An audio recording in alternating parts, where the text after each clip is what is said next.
Meu corpo tremia enquanto as mãos daquele homem percorriam minha pele como se eu fosse apenas um pedaço de carne à venda.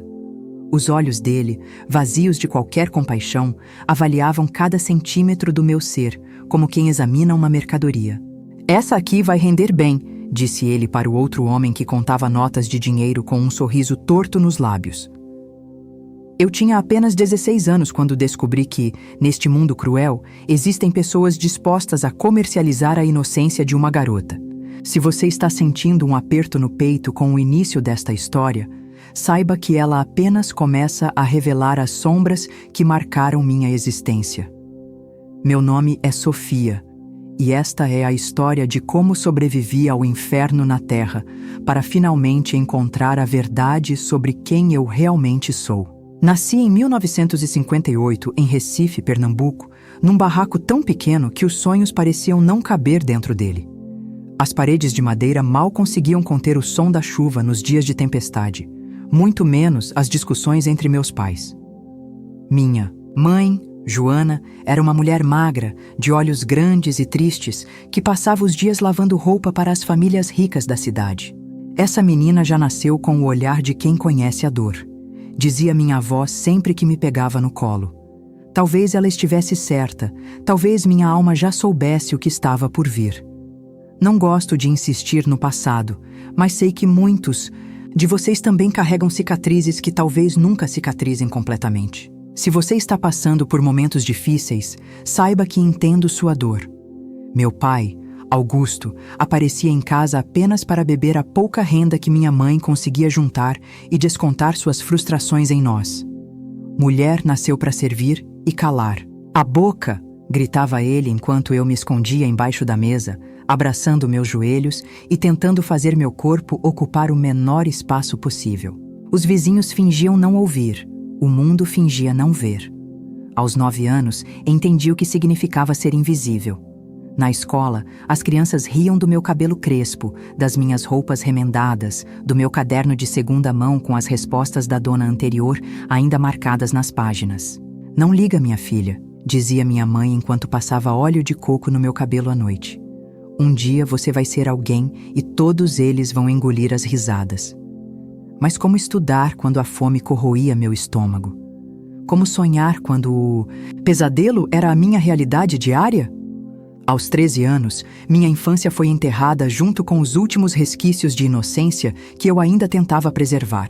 Comecei a ajudar minha mãe no trabalho, carregando trouxas de roupa pesadas sob o sol escaldante de Recife. Meus ombros pequenos suportavam não apenas o peso da roupa molhada, mas também o fardo de nascer mulher numa sociedade que nos via como objetos descartáveis. Meu pai, que nunca moveu um dedo para nos ajudar, observava com olhos acusadores quando eu voltava para casa no final do dia. "Menina na rua até essa hora só pode estar aprendendo o que não presta", ele murmurava entre goles de cachaça barata. Como se eu tivesse escolha, como se eu não estivesse simplesmente tentando sobreviver.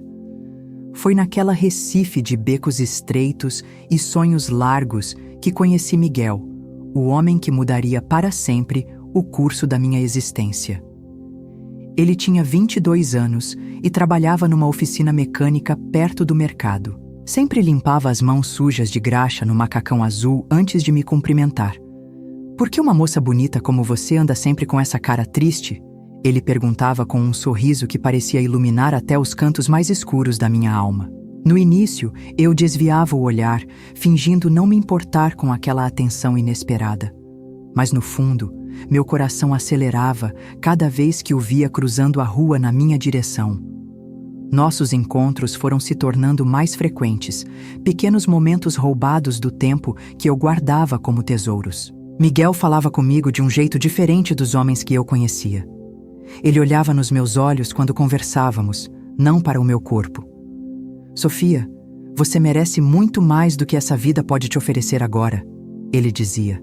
E pela primeira vez, eu acreditei que poderia ser mais do que apenas a filha da lavadeira, mais do que apenas uma menina negra de um bairro pobre. Miguel enxergava algo em mim que nem eu mesma conseguia ver. Quando completei 16 anos, Miguel me fez um convite que mudaria tudo. "Vamos passear no domingo?", Conheço um lugar onde você vai poder respirar sem medo.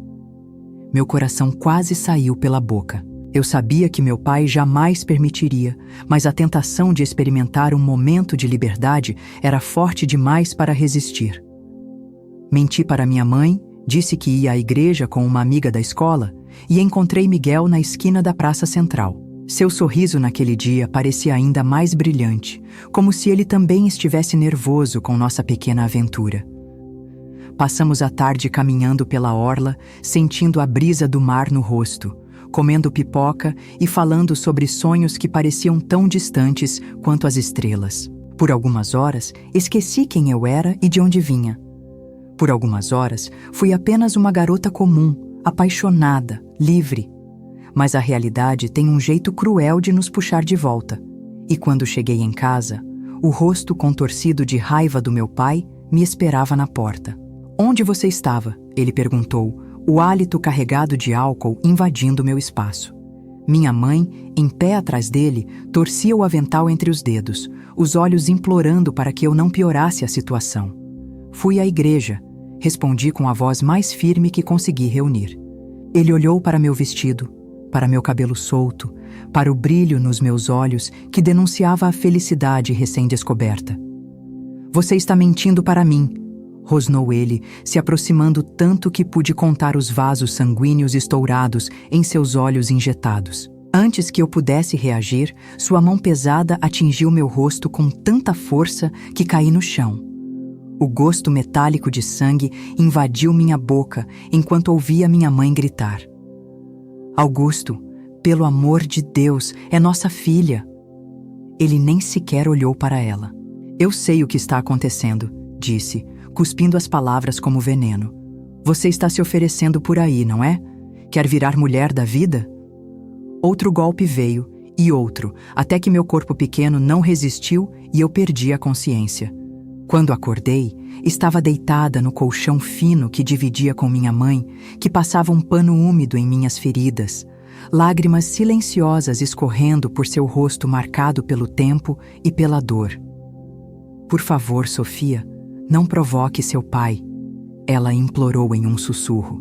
"Você sabe como ele fica." Naquela noite, olhando para o teto de zinco do nosso barraco, algo dentro de mim mudou. A dor física era quase insignificante comparada à revolução que acontecia na minha alma. Eu não ia mais aceitar aquela vida. Não ia mais abaixar a cabeça e fingir que merecia menos do que qualquer outro ser humano neste mundo. Se você está se sentindo assim agora, preso em uma situação que parece não ter saída, saiba que entendo perfeitamente o que você está passando. Antes de continuar minha história, queria pedir que você se inscreva no canal, porque vou compartilhar como encontrei forças onde achei que não existiam mais. Se a minha história tocou seu coração de alguma forma, deixe um comentário contando de onde você está assistindo a este vídeo e qual foi o momento em que você também decidiu que merecia mais da vida. Suas palavras podem dar força a alguém que está passando pelo mesmo que passei. E se você acha que ninguém deveria ter sua humanidade negada, compartilhe este vídeo. Agora, posso continuar contando como fugi daquele inferno apenas para cair em outro muito pior? No dia seguinte, Miguel percebeu imediatamente que algo estava errado. Meu rosto inchado e o lábio partido não conseguiam esconder a violência que eu havia sofrido. "Quem fez isso com você?" ele perguntou, os olhos ardendo de raiva quando nos encontramos no beco atrás do mercado. Tentei desviar o assunto, dizer que tinha caído, mas ele segurou meu queixo delicadamente, forçando-me a encará-lo. "Foi seu pai, não foi?" A pergunta pairou no ar como uma sentença. Não precisei responder. Meus olhos já haviam confessado tudo. Miguel cerrou os punhos com tanta força que os nós dos dedos ficaram brancos. "Ele não vai mais tocar em você", prometeu com uma determinação que me assustou e confortou ao mesmo tempo. Eu não sabia o que ele planejava fazer, mas o medo se instalou em meu peito. "Não faça nada, Miguel. Ele vai acabar comigo se souber que te contei." Miguel se aproximou, segurando minhas mãos trêmulas entre as suas. "Sofia, vou te tirar daqui. Conheço pessoas que podem nos ajudar a começar uma vida nova, longe desse lugar. Seus olhos brilhavam com uma mistura de determinação e algo mais que eu não soube identificar naquele momento. Algo que, mais tarde, reconheci como traição. 2 dias depois, meu pai chegou em casa ainda mais bêbado que o normal. O rosto contorcido numa máscara de ódio puro. "Você anda se encontrando com aquele mecânico vagabundo!" Ele berrou, jogando uma garrafa contra a parede. Os cacos de vidro explodiram como meu coração dentro do peito. Como ele sabia? Olhei para minha mãe em busca de respostas, mas ela mantinha os olhos fixos no chão, as mãos tremendo, enquanto segurava o pano de prato com tanta força que os nós dos dedos estavam brancos. Miguel tinha ido até meu pai. Tinha dito que ia me levar embora. "Ele que tente tirar minha filha daqui", meu pai rosnou, caminhando em círculos como um animal enjaulado. "Acabo com a raça dele e depois com a sua." Passei a noite trancada no quarto, ouvindo minha mãe implorar através da porta. "Sofia, pelo amor de Deus, não desafie seu pai. Você sabe do que ele é capaz." Mas algo dentro de mim havia se quebrado. Para sempre. Ou talvez, finalmente se libertado. Por que eu deveria aceitar aquela vida? Por que deveria abaixar a cabeça para um homem que nunca me viu como nada além de um fardo? Naquela noite sufocante de janeiro, tomei a decisão que alteraria, para sempre, o curso da minha existência. Esperei até ouvir os roncos do meu pai ecoando pela casa. Juntei as poucas roupas que possuía numa sacola de feira e saí pela janela dos fundos, o coração batendo tão forte que tinha certeza que acordaria toda a vizinhança. Miguel me esperava. Na esquina, o rosto parcialmente iluminado pela luz fraca do poste. "Vamos", ele disse simplesmente, e eu o segui como quem segue a última esperança de salvação. Entramos em uma caminhonete velha estacionada algumas quadras adiante. O motorista, um homem de meia-idade com olhos pequenos e inquietos, mal me olhou quando entrei. "É ela?", perguntou a Miguel, que assentiu rapidamente. "Vamos para o sul", explicou Miguel, segurando minha mão. "Tenho um primo que pode nos arranjar trabalho lá." Eu queria acreditar. Desesperadamente queria crer que estava finalmente escapando para uma vida melhor. Mas enquanto a caminhonete avançava pela estrada escura, deixando para trás as únicas ruas que eu já havia conhecido, desconforto crescente começou a se formar em meu estômago. As horas se arrastavam na estrada deserta.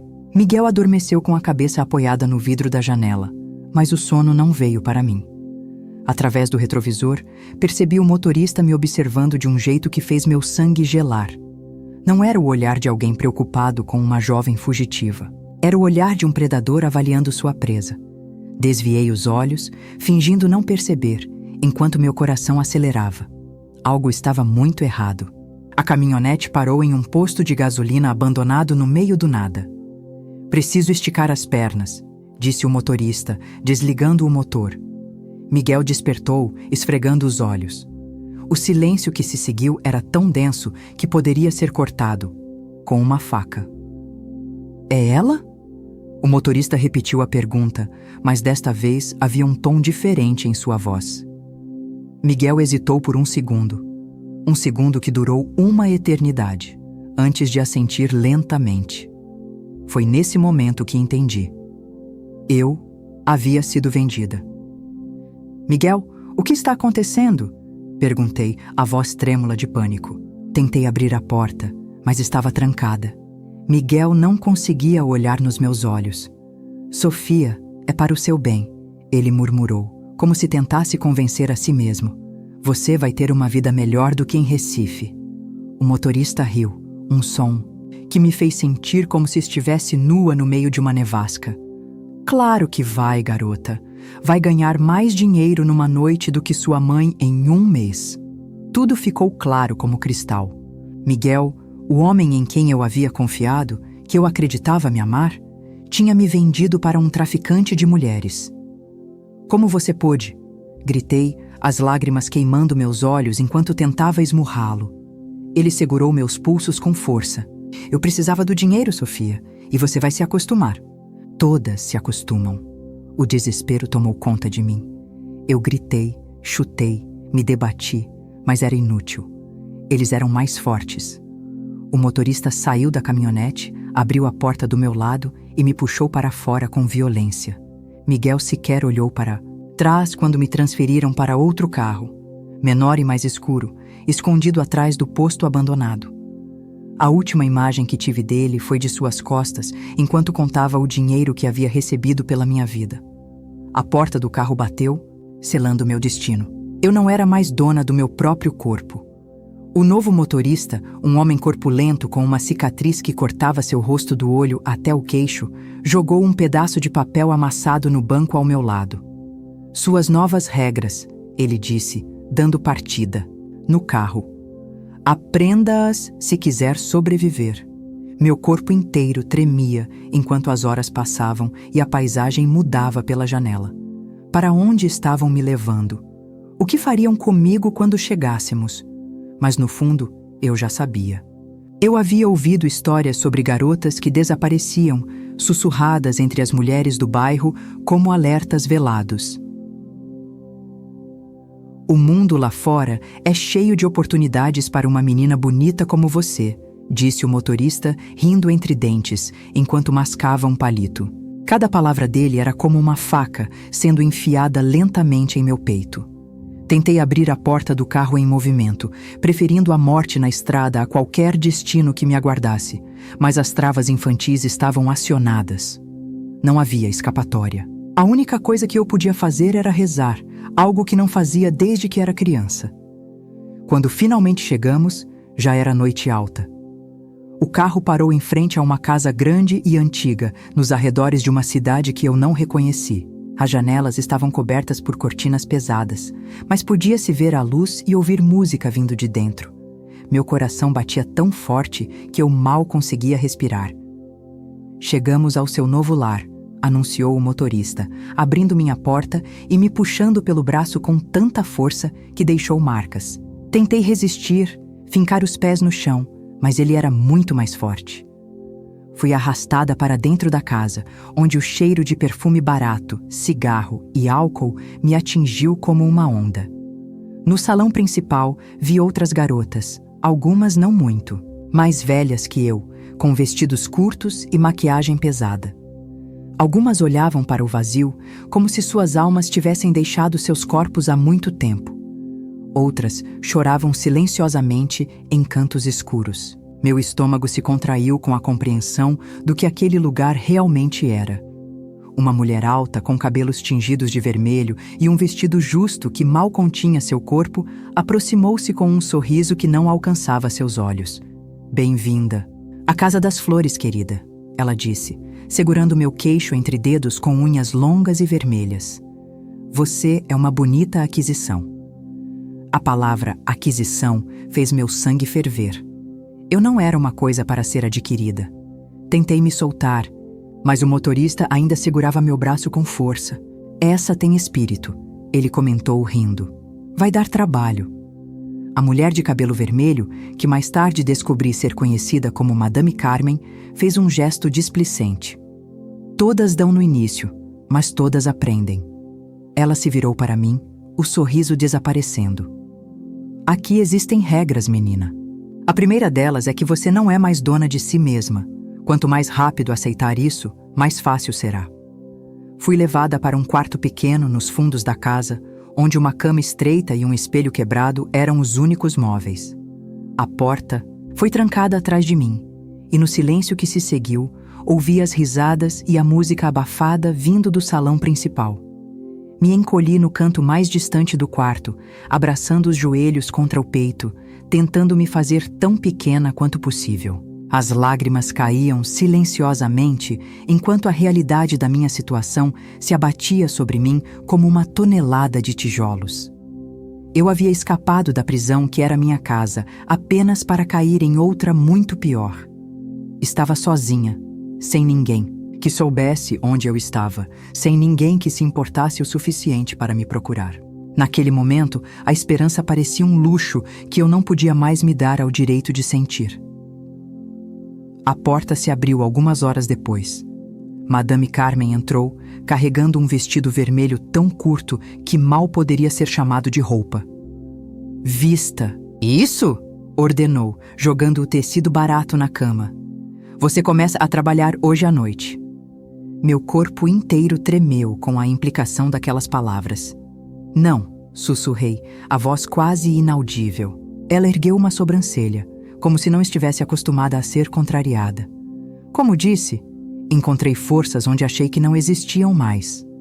Eu disse não, repeti, mais alto desta vez. O tapa veio tão rápido que nem vi sua mão se movendo. Minha cabeça girou com o impacto, o mesmo lado do rosto que meu pai havia atingido dias antes. Você não tem escolha, menina, ela sibilou, aproximando seu rosto do meu. Ou trabalha ou não come. E acredite, há maneiras piores de quebrar. Uma garota teimosa como você. As semanas seguintes na Casa das Flores foram um borrão de horror e humilhação que prefiro não detalhar. Cada noite era uma nova morte. Cada manhã, uma ressurreição dolorosa para o mesmo pesadelo. Meu corpo já não me pertencia.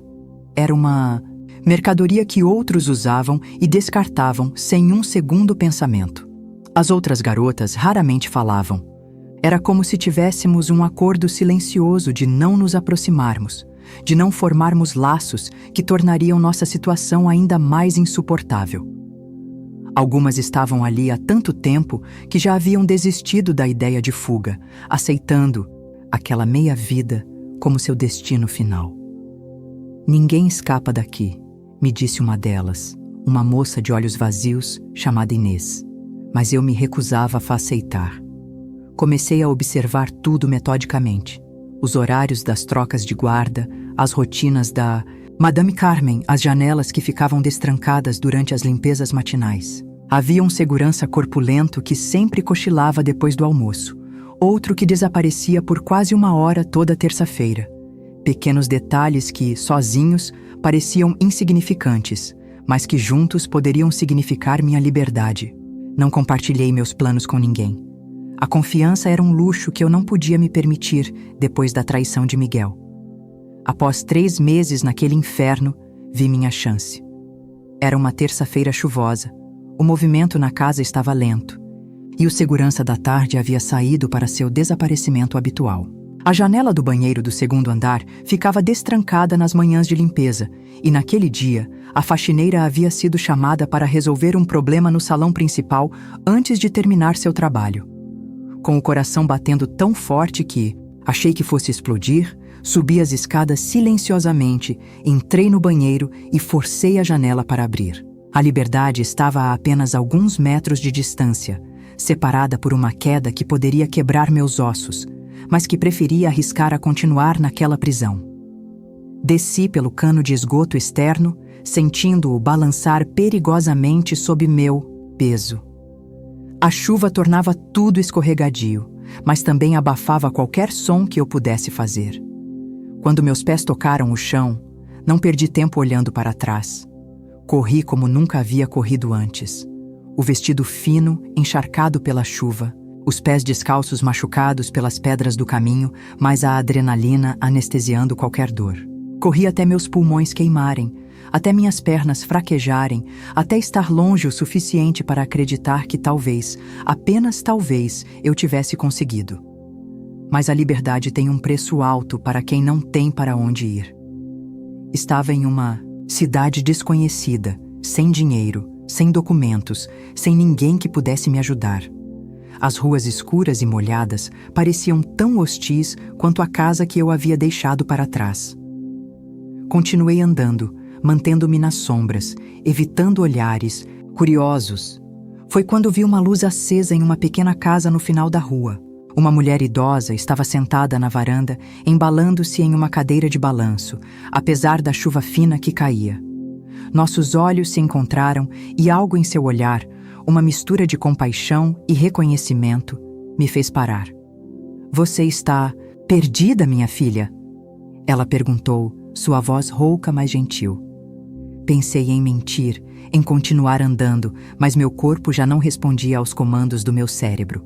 Caí de joelhos ali mesmo, na calçada molhada, as lágrimas finalmente escapando depois de meses sendo reprimidas. A mulher, que mais tarde descobri se chamar Dona Celeste, desceu os degraus da varanda com dificuldade e se aproximou de mim. "Venha, criança", ela disse, estendendo uma mão enrugada. "Seja lá o que estiver fugindo, não vai te encontrar esta noite."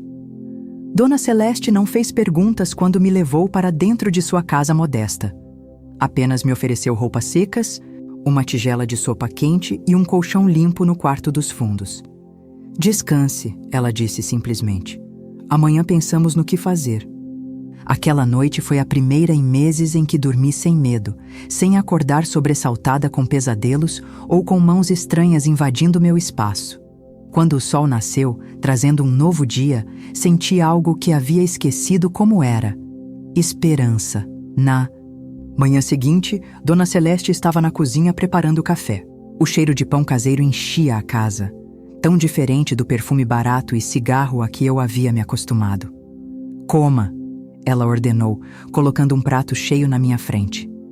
"Precisamos conversar, mas primeiro você precisa se alimentar." Obedeci, silenciosamente, saboreando cada mordida como se fosse a última. Quando terminei, ela se sentou à minha frente, os olhos castanhos penetrantes me avaliando. "Agora me conte, de onde você fugiu?" As palavras travaram na minha garganta. Como? Explicar para essa senhora o inferno que eu havia vivido? Como fazê-la entender sem que ela me julgasse, me rejeitasse, me mandasse embora? Mas algo nos olhos dela, talvez a mesma dor que eu via refletida no espelho todos os dias, me fez confiar. E então contei tudo. Minha infância em Recife, a pobreza, os abusos do meu pai, a falsa promessa de Miguel, os meses de horror na Casa das Flores. Dona Celeste ouviu sem interromper, sem demonstrar choque ou nojo, apenas assentindo ocasionalmente, como se cada palavra minha confirmasse algo que ela já sabia. Quando terminei, ela suspirou profundamente. "Sofia", disse ela, tomando minhas mãos entre as suas, "você não é a primeira menina que vem parar na minha porta depois de fugir daquele lugar." Meus olhos se arregalaram com a surpresa. A Casa das Flores existe há anos, todos na cidade sabem, mas ninguém faz nada. A polícia é comprada, os políticos são clientes. Ela apertou minhas mãos. "Mas você conseguiu o que poucas conseguem. Você escapou." Dona Celeste me ofereceu mais do que um teto. Ofereceu-me um recomeço. "Você pode ficar aqui até se estabelecer", ela disse. "Mas vai precisar aprender algo para sobreviver por conta própria." "Sabe fazer alguma coisa?" Pensei por um momento. O que eu sabia fazer além de sobreviver? "Sei limpar, cozinhar um pouco", murmurei incerta. Ela sorriu, um sorriso que iluminou seu rosto enrugado. "Então, vou te ensinar a costurar. Toda mulher precisa de um ofício que ninguém possa tirar dela." As semanas se transformaram em meses. Sob a orientação paciente de Dona Celeste, aprendi a manusear a agulha, a cortar tecidos, a criar algo novo do nada. No início, meus dedos eram desajeitados, os pontos tortos, mas cada peça terminada era uma pequena vitória sobre meu passado. Dona Celeste vendia nossas criações na feira da cidade, e embora o dinheiro fosse pouco, era honesto. Pela primeira vez na vida, eu estava construindo algo em vez de apenas sobreviver. Mas o medo nunca desapareceu completamente. Cada vez que via um carro desconhecido passando lentamente pela rua, cada vez que um homem olhava em minha direção por tempo demais na feira, meu coração disparava. Eles viriam atrás de mim? Madame Carmen não era o tipo de pessoa que aceitaria perder uma propriedade sem lutar. "Você não pode viver com medo para sempre", Dona Celeste me dizia quando me encontrava olhando nervosamente pela janela. "A vida é para ser vivida, não apenas suportada." Ela estava certa, é claro. Mas como deixar o medo para trás quando ele tinha sido meu único companheiro constante por tantos anos? Como confiar novamente quando a confiança havia me custado tão caro? Essas perguntas me mantinham acordada à noite, mesmo quando meu corpo implorava por descanso depois de um longo dia de trabalho. Foi durante uma dessas noites de insônia que percebi que havia alguém na rua, observando a casa. Uma figura solitária estava parada sob a luz fraca do poste. o rosto parcialmente escondido pelas sombras. Meu sangue gelou. Era alguém da casa das flores? Tinham me encontrado finalmente? Acordei Dona Celeste, o pânico evidente em minha voz trêmula. Ela olhou pela janela por um longo momento antes de suspirar. É apenas o Sr. Ernesto, disse ela, voltando para a cama. Ele sempre passa por aqui à noite. É inofensivo. Mas algo dentro de mim não acreditava nisso. Nos dias seguintes, notei a presença do Sr. Ernesto com mais frequência. Na feira, do outro lado da rua quando saíamos da igreja, sempre observando de longe, nunca se aproximando. Quem é ele realmente?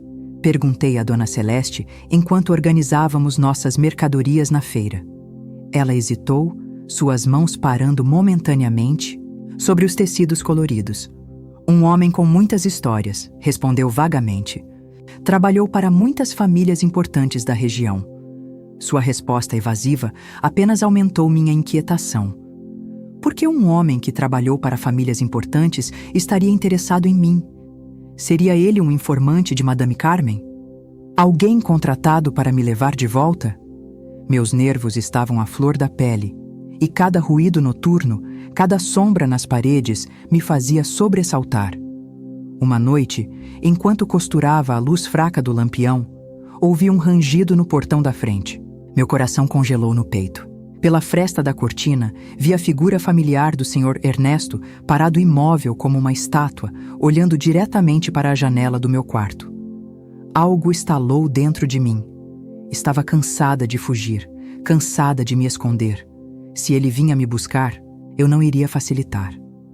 Peguei a tesoura de costura, a única arma disponível, e caminhei decidida até a porta da frente. Dona Celeste tinha ido visitar uma amiga doente e não voltaria tão cedo. Era apenas eu e ele. Com a mão trêmula, mais determinada, abri a porta de supetão. "O que você quer de mim?" perguntei, a voz mais firme do que eu esperava. O Sr. Ernesto, um homem magro de cabelos grisalhos e terno surrado, pareceu momentaneamente surpreso com minha abordagem direta. Seus olhos, profundos e cansados, fixaram-se nos meus por um longo momento antes dele falar. "Você não me reconhece? Sofia?" Um calafrio percorreu minha espinha. Como ele sabia meu nome? Apertei a tesoura com mais força, preparada para o que viesse a seguir. Ele deu um passo à frente, o rosto parcialmente iluminado pela luz que escapava da casa. "Sou alguém que conhece a verdade sobre você." Meu estômago se contraiu com suas palavras enigmáticas. "Que verdade? Quem é você?" Minha mente corria com possibilidades, nenhuma delas reconfortante. Ele suspirou como se carregasse o peso do mundo nos ombros. "Meu nome é Ernesto. Trabalhei para a família da sua mãe, biológica, por muitos anos." As palavras atingiram-me como um soco no estômago. Minha mãe biológica? Do que ele estava falando? Dona Joana era minha mãe, sempre foi. "Você está confundindo as coisas", retruquei, dando um passo para trás. "Minha mãe é Joana, de Recife." Ernesto balançou a cabeça lentamente. "Joana te criou, é verdade, mas ela não te deu a luz, Sofia." Minha respiração ficou presa na garganta. Isso não podia ser verdade. Era algum tipo de truque, uma mentira para me levar de volta para a Casa das Flores, ou pior. "Você está mentindo", acusei, levantando a tesoura como um escudo. "Vá embora antes que eu chame a polícia." Ele não se moveu, seus olhos nunca, deixando os meus. "Sei que não tem motivos para confiar em mim, especialmente depois de tudo que passou, mas não vim te fazer mal. Vim te dar respostas que você nem sabe que está procurando." Algo em sua voz, uma sinceridade palpável, fez com que eu hesitasse. "Que respostas?" O vento noturno agitou as folhas das árvores, criando sombras dançantes ao nosso redor. Ernesto respirou fundo antes de responder. "Sobre sua verdadeira origem. Sobre o motivo pelo qual você foi separada da sua família. Sobre seu irmão." A palavra irmão ecoou em meus ouvidos como um trovão distante. "Irmão?" Minha voz não passava de um sussurro. Ernesto assentiu, um pesar visível em seus olhos cansados. Você não nasceu sozinha, Sofia. Você tem um irmão gêmeo, e ele passou a vida inteira sem saber da sua existência, assim como você não sabia da dele. Minhas pernas fraquejaram sob o peso daquela revelação. Me apoiei no batente da porta, para não cair. Um irmão? Como isso era possível? Como ninguém nunca havia me contado? Isso não faz sentido, murmurei, mais para mim mesma do que para ele. Por que nos separariam? Por que esconderiam isso de mim? Ernesto olhou para o céu, estrelado, como se buscasse as palavras certas nas constelações. Porque vocês não deveriam existir, não aos olhos da sociedade, pelo menos. Ele hesitou, escolhendo cuidadosamente as próximas palavras. Sua mãe biológica, Clara, era filha de um dos homens mais poderosos da região. Ela se apaixonou por um trabalhador das fazendas do pai, um homem negro, inteligente e gentil, mas inaceitável para a família dela. Meu coração batia tão forte que achei que Ernesto poderia ouvi-lo. Quando Clara descobriu que estava grávida, já era tarde demais para esconder. Seu avô, Coronel Mendonça, ficou furioso. Queria que ela abortasse, mas ela se recusou. Então, ele decidiu que a única solução era esconder a gravidez e depois se livrar dos bebês. Um nó se formou em minha garganta. Se livrar. Ernesto assentiu, a tristeza evidente em cada linha de seu rosto envelhecido. Ele planejava dar as crianças para a adoção em lugares tão distantes um do outro que jamais se encontrariam. Clara implorou para ficar pelo menos com um de vocês, mas ele foi irredutível. Disse que não permitiria que o sangue de sua família fosse contaminado por um trabalhador negro. As lágrimas que eu vinha segurando começaram a escorrer pelo meu rosto. Cada palavra de Ernesto era como uma peça de um quebra-cabeça que eu nem sabia que estava tentando montar. Como você sabe de tudo isso? Perguntei, a voz embargada pela emoção. Eu era o motorista da família, ele respondeu. Levei Clara para um lugar afastado durante os últimos meses da gravidez. Estava lá quando vocês nasceram. Fui eu quem levou seu irmão para outra família, a quilômetros de distância, enquanto Clara chorava abraçada a você, sabendo que em poucas horas vocês também seriam separadas. Minha mente girava tentando processar tudo aquilo. Um irmão gêmeo. Uma mãe biológica que não me abandonou por escolha, mas por imposição. Uma história muito diferente da que eu sempre acreditei. E meu pai, o homem que minha mãe amava? Ernesto desviou o olhar brevemente. Seu pai foi mandado embora assim que seu avô descobriu sobre a gravidez. Ameaçaram matá-lo se ele tentasse contatar Clara novamente. Nunca soube que teve filhos. Uma dor profunda se instalou em meu peito. Tantas vidas destruídas pela crueldade e pelo preconceito. Por que está me contando isso agora? Depois de tanto tempo? Ernesto enfiou a mão no bolso interno do paletó surrado e retirou um envelope amarelado. Porque seu avô morreu há 2 semanas, e com ele morre também o poder que mantinha todos em silêncio. Clara nunca parou de procurar por vocês, mesmo quando seu pai a proibiu. Ela contratou detetives, vasculhou orfanatos, seguiu cada pista, por menor que fosse. Ele estendeu o envelope em minha direção. Este é o endereço dela. Ela gostaria muito de te conhecer, se você quiser. Olhei para o envelope como se fosse uma cobra pronta para dar o bote. Era muita informação para absorver de uma vez. Uma família que eu nunca soube que tinha. Uma história que reescrevia tudo o que eu acreditava sobre minha origem. E meu irmão? Você sabe onde ele está? Ernesto assentiu lentamente. Seu nome é Antônio. Ele foi criado por uma família de professores em Belo Horizonte. Cresceu sem saber sua verdadeira origem, assim como você. Meu coração acelerou. Antônio. Meu irmão tinha um nome, uma vida. Existia realmente. Ele sabe sobre mim? Ernesto negou com a cabeça. Clara queria encontrar os dois antes de revelar a verdade. Ela temia que a notícia pudesse ser um choque muito grande, especialmente sem saber como foram suas vidas. Ele hesitou. E ela temia que vocês pudessem rejeitá-la, depois de tanto tempo, uma sensação estranha se apoderou de mim. Uma mistura de raiva pela verdade que me foi negada durante tantos anos e uma compaixão inesperada por essa mulher que nunca conheci, mas que aparentemente nunca desistiu de mim. "O que você quer que eu faça com isso?" perguntei, ainda sem pegar o envelope. Ernesto sorriu levemente, o primeiro sorriso que vi em seu rosto austero. "Não quero que você faça nada que não queira, Sofia. A escolha é inteiramente sua. Você pode ignorar tudo isso e continuar sua vida como está. Ou pode conhecer sua mãe biológica, seu irmão, descobrir de onde realmente veio. Posso ajudá-la, se decidir seguir esse caminho, mas entenderei se preferir deixar o passado onde está." Passei a noite em claro, o envelope de Ernesto queimando em minhas mãos como brasa viva. Dentro dele, não apenas o endereço de Clara, mas também uma fotografia antiga. Uma mulher jovem e bonita, com olhos idênticos aos meus, segurando 2 bebês recém-nascidos nos braços, o rosto marcado por uma mistura de amor e desespero. No verso, escrito com uma caligrafia delicada: "Sofia e Antônio, meus filhos, meu coração partido em 2.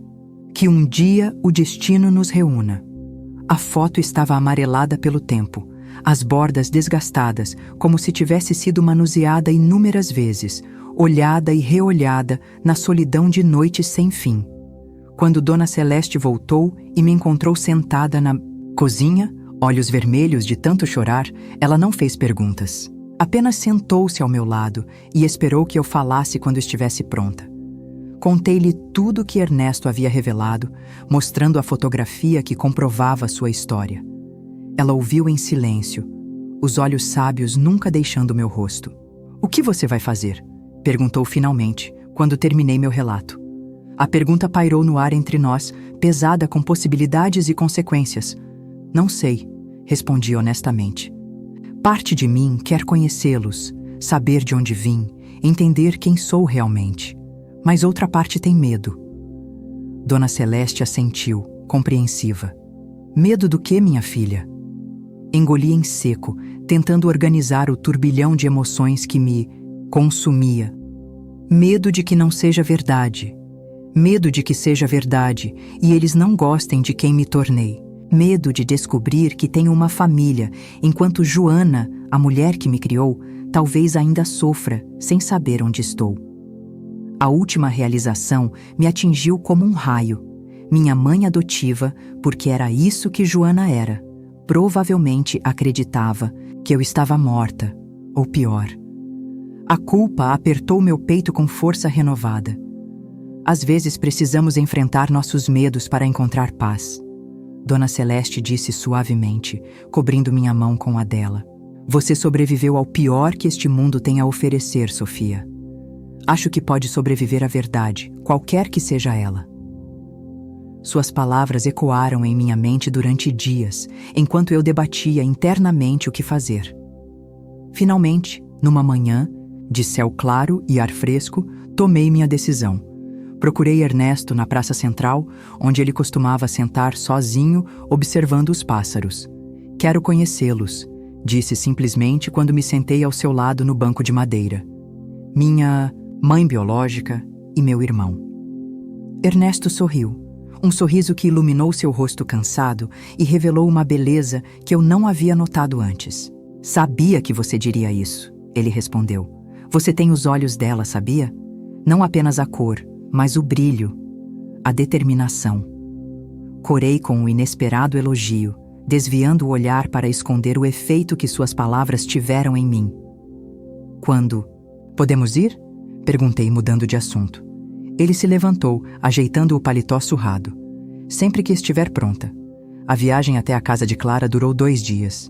Passamos por estradas poeirentas, pequenas cidades que pareciam congeladas no tempo, campos intermináveis de cana-de-açúcar sob o sol inclemente. Ernesto dirigia em silêncio, respeitando minha necessidade de absorver tudo o que estava acontecendo. Ocasionalmente, ele compartilhava histórias sobre Clara, como ela adorava ler poesia à noite, como sempre defendia os trabalhadores da fazenda quando seu pai era injusto, como seu riso podia iluminar uma sala inteira. Cada pequeno detalhe era como uma peça de um quebra-cabeça que lentamente formava a imagem da mulher que me deu a luz. E Antônio? Perguntei durante uma parada para esticar as pernas. Como ele é? Ernesto suspirou, passando a mão pelos cabelos grisalhos. Não o vejo desde que era um bebê. Clara o encontrou há apenas 3 meses, através de um detetive particular. Ela quis esperar para contar a verdade até que encontrasse vocês dois. Mordi o lábio, a ansiedade crescendo. E se ele não quiser me conhecer? E se ele odiar saber que foi adotado? Ernesto deu de ombros, voltando para o carro. Essas são perguntas que só o tempo responderá. Mas se ele for metade do que você é, Sofia, tenho certeza que seu coração é grande o suficiente para a verdade. Quando finalmente chegamos, meu coração batia tão forte que parecia prestes a romper meu peito. A casa não era o que eu esperava. Nem uma mansão imponente, nem uma fazenda grandiosa. Apenas uma casa espaçosa e acolhedora, com um jardim bem cuidado, onde rosas de todas as cores floresciam sob o sol da tarde. Clara se afastou da família depois que seu avô a forçou a se separar de vocês. Ernesto explicou enquanto estacionava. Ela herdou algum dinheiro de sua mãe e se estabeleceu aqui, longe do controle do pai, mas perto o suficiente para continuar, procurando por vocês. Minhas mãos tremiam quando saí do carro. Ernesto caminhou até a porta e bateu 3 vezes. Os segundos que se seguiram pareceram uma eternidade. E então a porta se abriu. E lá estava ela, a mulher da fotografia. Agora com o rosto marcado pelo tempo e por uma vida de espera, mas com os mesmos olhos, meus olhos, brilhando com uma emoção indescritível. Sofia? Ela sussurrou, a voz quase falhando. Não consegui responder. As palavras ficaram presas na minha garganta, sufocadas pelas lágrimas que começaram a cair sem permissão. Clara deu um passo à frente, hesitante, como se temesse que eu pudesse desaparecer se ela se aproximasse muito rápido. Lentamente, ela ergueu a mão e tocou meu rosto, seus dedos traçando o contorno da minha bochecha com a reverência de quem toca algo sagrado. É você, ela murmurou, as lágrimas agora escorrendo livremente por seu rosto. Depois de tanto tempo, é realmente você. E então ela me abraçou e era como se um círculo invisível se fechasse ao nosso redor. Seu cheiro, uma mistura de rosas e algo indefinível, essencialmente maternal, despertou em mim uma memória que eu não sabia que possuía, uma sensação de pertencimento que nunca havia experimentado antes. Entramos na casa, Clara segurando minha mão como se temesse que eu pudesse fugir a qualquer momento. Na sala de estar, cercada por estantes cheias de livros, havia um homem em pé perto da janela. Quando ele se virou, foi como olhar em um espelho que mostrava não meu reflexo, mas uma versão masculina de mim mesma. Os mesmos olhos, o mesmo formato de rosto, até mesmo o modo como ele inclinou levemente a cabeça ao me ver. Tudo parecia uma versão espelhada dos meus próprios gestos. Antônio, meu irmão. Por um momento que pareceu se estender infinitamente, ficamos ali, imóveis, estudando um ao outro, absorvendo a realidade de nossa existência compartilhada. Então, como se movidos por uma força invisível, demos um passo à frente simultaneamente. Sempre senti que algo estava faltando, ele disse, a voz embargada pela emoção, como se uma parte de mim estivesse em outro lugar. Assenti, incapaz de falar, porque eu também havia sentido isso. Um vazio inexplicável que nenhuma amizade, nenhum amor conseguia preencher completamente. Quando finalmente nos abraçamos, foi como encontrar uma parte de mim que nem sabia, que estava procurando. Era mais do que apenas reconhecer um rosto parecido com o meu. Era uma conexão profunda, celular, que transcendia o tempo e a distância que nos separaram. Clara se juntou ao nosso abraço, formando um círculo perfeito, que deveria ter existido desde o início. Por quanto tempo ficamos assim, não sei dizer. O tempo parecia ter perdido todo o significado naquele momento de reunião. Mais tarde, Sentados na varanda enquanto o sol se punha no horizonte, Clara nos contou tudo. A história completa de seu amor proibido com nosso pai, Rafael, um homem que ela descreveu como cheio de sonhos maiores que o mundo permitia. A descoberta da gravidez que deveria ter sido a maior alegria de suas vidas, mas que se transformou em seu maior tormento. As ameaças de seu pai, a separação forçada, a dor indescritível de ter seus filhos arrancados de seus braços. Nunca deixei de procurar por vocês, ela disse, segurando nossas mãos. Nem por um dia sequer. Mesmo quando todos me diziam para seguir em frente, para aceitar que nunca os encontraria, eu sabia, no meu coração, que um dia estaríamos juntos novamente. Antônio, que havia descoberto sobre sua adoção apenas uma semana antes, parecia ainda estar processando tudo. Ele foi criado por um casal de professores que nunca esconderam que ele era adotado, mas que também nunca souberam a história completa. Eles me amaram como se fosse filho deles. Ele contou, a gratidão evidente em sua voz. Deram-me educação, valores, oportunidades que talvez eu não tivesse tido de outra forma. Ele se formara em engenharia, estava noivo, tinha uma vida, construída sobre alicerces sólidos. Uma vida que agora precisava incorporar essa nova realidade. E você, Sofia? Ele perguntou, seus olhos, meus olhos, cheios de curiosidade e apreensão. Como foi sua vida?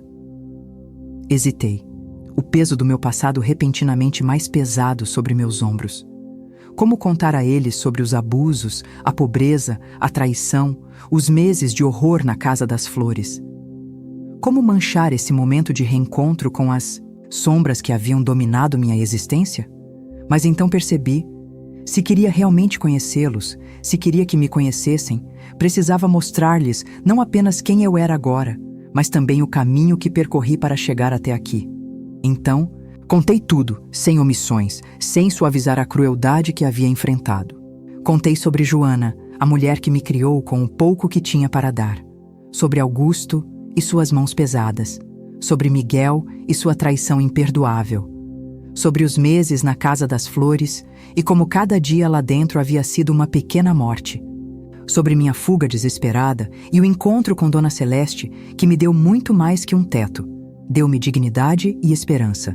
Quando terminei, Clara chorava silenciosamente, o rosto enterrado nas mãos, enquanto Antônio havia se levantado e caminhava de um lado para outro, os punhos cerrados em uma raiva impotente contra injustiças que não podiam mais ser desfeitas. Me perdoe, Clara sussurrou entre soluços. Se eu tivesse sido mais forte, se tivesse lutado mais... Aproximei-me dela, tomando suas mãos entre as minhas. Não há o que perdoar, disse com firmeza. Você não teve escolha, e olhe para nós agora. Estamos aqui, juntos, apesar de tudo que tentaram fazer para nos separar. Isso é o que importa. Antônio se juntou a nós, seu braço envolvendo meus ombros com uma familiaridade que parecia impossível, dado o pouco tempo que nos conhecíamos. Somos uma família agora, ele disse simplesmente. Incompleta, talvez, sem nosso pai, mas ainda assim, uma família. Clara ergueu o olhar, uma determinação repentina substituindo a tristeza em seus olhos.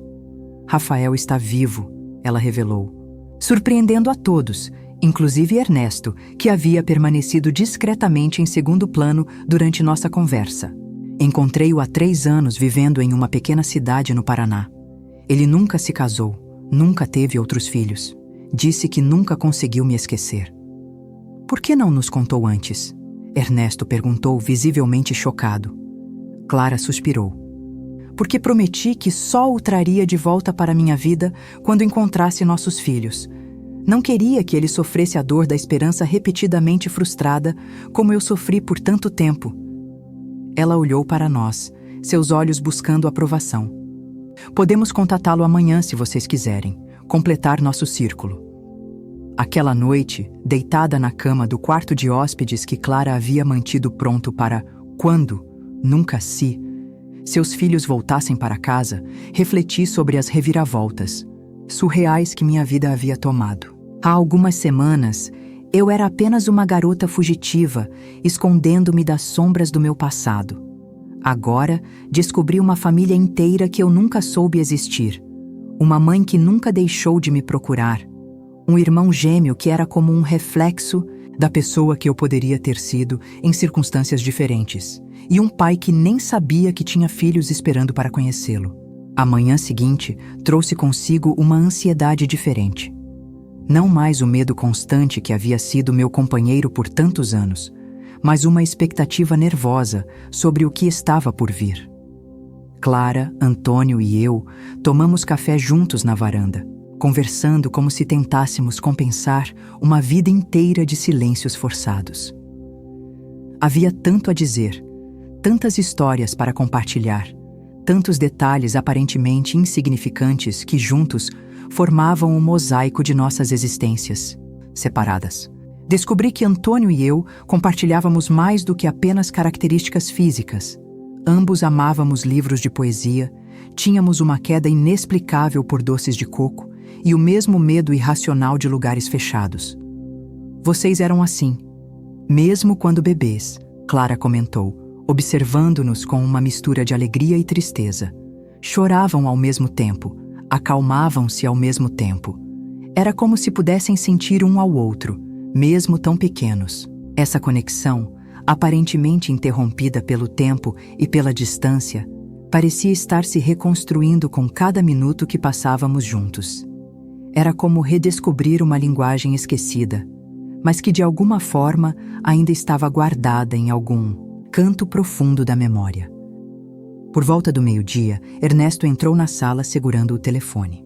"Liguei para Rafael", anunciou, o rosto sério, mas os olhos brilhando com uma emoção contida. "Ele está vindo." Clara levou as mãos ao peito, como se tentasse acalmar seu coração agitado. "Tão rápido?" Ernesto assentiu. "Disse que pegaria o primeiro ônibus assim que soube. Deve chegar amanhã pela manhã." Um silêncio carregado de expectativa preencheu o ambiente.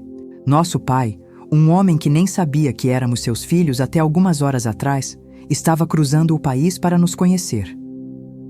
A espera por Rafael foi preenchida com preparativos práticos: arrumar o quarto de hóspedes adicional, planejar, refeições, pequenas tarefas que nos ajudavam a canalizar a ansiedade em algo produtivo. Mas por baixo da agitação cotidiana, havia uma corrente profunda de emoções difíceis de nomear. Como seria olhar nos olhos do homem que havia contribuído para minha existência, mas que nunca soube que eu existia? Que palavras poderiam preencher o abismo de 25 anos de ausência involuntária? Naquela noite, incapaz de dormir, saí para a varanda e encontrei Antônio já lá, olhando para as estrelas. Ficamos em silêncio por alguns minutos, deixando que a brisa noturna refrescasse nossos pensamentos inquietos. "Você acha que ele vai gostar de nós?" Perguntei finalmente. Dando voz ao medo que compartilhávamos, Antônio sorriu. Um sorriso tão parecido com o meu que era quase como olhar num espelho. Como poderia não gostar? Somos absolutamente adoráveis. Sua brincadeira quebrou a tensão e rimos juntos sob o céu estrelado. "Sabe o que mais me assusta?" Ele continuou após outro momento de silêncio contemplativo. "Não é conhecer nosso pai, é perceber como nossas vidas poderiam ter sido completamente diferentes se não tivéssemos sido separados." Assenti, entendendo perfeitamente o que ele queria dizer. Se tivéssemos crescido juntos, com Clara e Rafael, eu teria sido poupada de tanto sofrimento. Não haveria Augusto com suas mãos violentas, nem Miguel com sua traição, nem Madame Carmen com suas correntes invisíveis. "Não podemos voltar atrás", respondi finalmente. "Só podemos ir em frente com o que temos. Agora." A manhã chegou com uma claridade que parecia simbolizar o novo capítulo que estava prestes a começar em nossas vidas. Clara estava visivelmente nervosa, mudando a posição dos móveis, arrumando flores frescas nos vasos, verificando o relógio a cada poucos minutos. Antônio e eu fingíamos uma calma que estávamos longe de sentir, ajudando nos preparativos com uma eficiência mecânica que mantinha nossas mentes ocupadas. Ernesto havia saído cedo para buscar Rafael na rodoviária. Quando ouvimos o carro chegando, todos congelamos. Clara alisou o vestido azul claro que havia escolhido cuidadosamente para a ocasião, enquanto Antônio e eu trocamos um olhar que continha todas as palavras que não conseguíamos dizer. A porta da frente se abriu e Ernesto entrou primeiro, como que preparando o caminho. E então ele apareceu. Rafael era um homem alto, de ombros largos e cabelos crespos já pintados de branco nas têmporas. Sua pele escura contrastava com a camisa clara que vestia, cuidadosamente passada para a ocasião. Seus olhos, os mesmos olhos que Antônio e eu havíamos herdado, percorreram a sala lentamente, pousando primeiro em Clara, depois em cada um de nós, seus filhos. Vi seu peito subir e descer rapidamente, como se estivesse tendo dificuldade para respirar diante da magnitude do momento. Clara, ele disse finalmente, a voz profunda carregada de emoção. Clara deu um passo à frente, os anos de separação desaparecendo como névoa sob o sol da manhã. Rafael, ela respondeu, e naquele único nome estava contida toda uma história, de amor, perda e reencontro. Eles se abraçaram e foi como se o tempo tivesse parado para permitir que aquele momento se estendesse, compensando todas as horas que deveriam ter compartilhado. Quando finalmente se separaram, Rafael se virou para nós, seus olhos brilhando com lágrimas não derramadas. "Meus filhos", ele murmurou, a voz quase falhando. "Eu nem sabia, nunca imaginei." As palavras pareciam inadequadas, insuficientes para expressar a tempestade de emoções que era visível em seu rosto. Antônio foi o primeiro a se mover, estendendo a mão como se fosse fazer um cumprimento formal, mas Rafael puxou-o para um abraço apertado, as lágrimas agora correndo livremente pelo seu rosto marcado pelo tempo e pelo trabalho. "Meu filho", ele repetia, como se tentasse tornar real através das palavras o que seus braços já confirmavam. Quando se afastaram, Rafael olhou para mim, ainda parada alguns passos atrás, meu corpo rígido, com uma mistura de emoção e receio. "Sofia", ele disse suavemente, meu nome soando como uma oração em seus lábios. Não sei quem deu o primeiro passo, se fui eu em direção a ele ou ele em minha direção. Só sei que, de repente, estava envolvida num abraço que parecia conter décadas de amor paternal represado. O cheiro dele, uma mistura de loção pós-barba barata e algo indefinível, essencialmente masculino e estranhamente familiar, despertou em mim uma sensação de segurança que nunca havia experimentado antes. Nos braços deste homem que era meu pai, mas que até ontem era um completo desconhecido, senti-me protegida pela primeira vez na vida. Os dias seguintes foram preenchidos com conversas que se estendiam noite adentro, cada um de nós compartilhando fragmentos de nossas vidas, tentando construir uma imagem completa a partir de pedaços dispersos. Rafael nos contou sobre sua vida, após ser expulso da fazenda, como vagou de cidade em cidade, aceitando trabalhos braçais, sempre carregando a dor de ter perdido Clara, sem jamais imaginar que havia perdido também 2 filhos que nem sabia existir. "Se eu soubesse", ele disse, a voz carregada de um arrependimento que me partiu o coração, "teria movido céus e terra para encontrá-los. Teria enfrentado o coronel Mendonça e todos os capangas dele. Nada me teria impedido."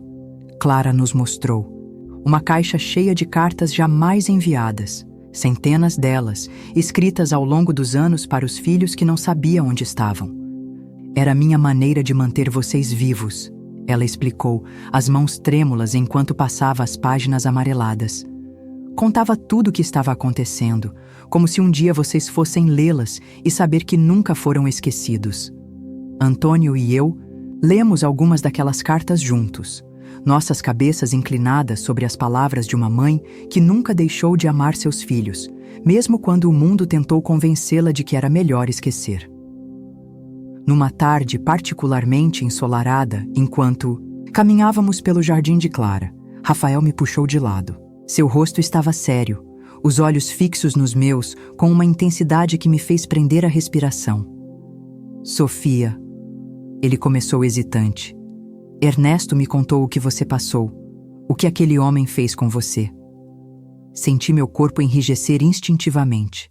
Não havíamos falado sobre isso desde minha confissão naquela primeira noite. Era uma sombra que eu preferia manter à distância, especialmente agora que finalmente experimentava um pouco de luz em minha vida. Não precisamos falar sobre isso, respondi rapidamente, desviando o olhar. Rafael colocou as mãos em meus ombros, gentilmente me forçando a encará-lo. Precisamos sim, ele insistiu, a voz baixa, mas firme. Porque quero que você saiba que, se pudesse, eu mataria aquele homem com minhas próprias mãos pelo que ele fez com minha filha. A ferocidade em sua voz me surpreendeu. Não era apenas raiva, era proteção. Era amor paternal em sua forma mais primitiva e pura.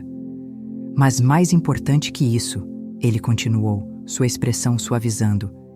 Quero que você saiba que nada do que aconteceu com você muda como me sinto. Você é minha filha, Sofia. Minha filha perfeita e corajosa, que sobreviveu ao inferno e ainda assim consegue amar, ainda consegue sorrir. Isso faz de você a pessoa mais forte que já conheci. Não. Percebi que estava chorando até sentir as lágrimas quentes escorrendo pelo meu rosto. Palavras que eu nunca soube que precisava ouvir. Aceitação incondicional, amor sem reservas, admiração pela minha força em vez de pena pelo meu sofrimento. Abracei Rafael com força, permitindo-me sentir plenamente o que significava ter um pai. Não um homem que aterrorizava minha infância com punhos e gritos, mas alguém que me via por completo e me amava mesmo assim. Aquela conversa foi um ponto de virada para mim. Algo que havia permanecido quebrado dentro de mim por tanto tempo começou a se curar. Não instantaneamente, mas gradualmente, como um osso que finalmente encontra o alinhamento correto para crescer novamente. À noite, enquanto todos dormiam, escrevi uma carta para Joana, a mulher que me criou. Não sabia se algum dia teria coragem de enviá-la. Não sabia sequer se ela ainda vivia no mesmo endereço em Recife, mas precisava colocar em palavras tudo o que estava sentindo. Querida mãe, escrevi, a caneta tremendo levemente em minha mão. Sei que deve ter pensado que eu estava morta, ou pior, sei que minha partida deve ter trazido ainda mais sofrimento para sua vida, já tão difícil. Quero que saiba que estou viva, estou bem, e encontrei respostas para perguntas que nem sabia que existiam. Contei-lhe sobre Clara, Rafael e Antônio, sobre como minha vida havia sido virada de cabeça para baixo pela verdade sobre minhas origens. Mas também fiz questão de deixar claro: você sempre será minha mãe também. Foi você quem me alimentou. Quando tinha fome, quem cuidou de minhas feridas? Quem me ensinou a ser forte diante da adversidade? Nada pode apagar isso, nem mesmo a descoberta de que tenho sangue correndo em minhas veias que vem de outra mulher. Na manhã seguinte, mostrei a carta a Clara. Seus olhos se encheram de lágrimas enquanto lia. Você quer encontrá-la? Ela perguntou quando terminou, devolvendo as páginas com cuidado. Assenti, um nó na garganta. Preciso saber se ela está bem. Preciso dizer pessoalmente que não a culpo por nada, que sou grata por tudo que ela fez por mim, apesar das circunstâncias. Clara sorriu, um sorriso cheio de compreensão e sem um traço de ciúme. Então vamos encontrá-la, juntos. Foi Rafael quem sugeriu que também deveríamos procurar Miguel. Não para perdoá-lo. Algumas traições estão além do perdão. Mas para garantir que ele nunca mais pudesse fazer com outra garota o que fez comigo. Homens como ele raramente param, Rafael explicou, o rosto endurecido com uma raiva contida. E aquele lugar, a Casa das Flores, enquanto estiver funcionando, outras meninas como você estarão sofrendo. A ideia de voltar àquela cidade, de possivelmente rever Madame Carmen e seus clientes, fez meu estômago revirar. Mas Rafael estava certo. Eu havia escapado, mas quantas outras continuavam presas naquele inferno? Antônio, sempre o mais prático, entre nós, sugeriu que procurássemos ajuda legal. Tenho um amigo que é advogado, ele explicou. Especializado em direitos humanos, ele saberia como agir, quem contatar. Clara assentiu, determinada. e tenho dinheiro suficiente para garantir que sejam ouvidos. O dinheiro do meu pai parece apropriado usá-lo para desfazer pelo menos uma parte do mal que ele causou. A ideia de usar a fortuna do homem que havia nos separado para ajudar outras garotas a escapar do destino que ele inadvertidamente havia ajudado a criar para mim tinha uma ironia poética que não passou despercebida. Assim, nossa recém-formada família embarcou em 2 missões paralelas: encontrar Joana, para fechar o círculo do meu passado, e desmantelar a rede de tráfico humano que havia quase destruído meu futuro. Não seria fácil, sabíamos disso. As feridas profundas não cicatrizam da noite para o dia, e os monstros deste mundo não desaparecem apenas porque desejamos que o façam. Mas pela primeira vez, eu não estava sozinha na luta.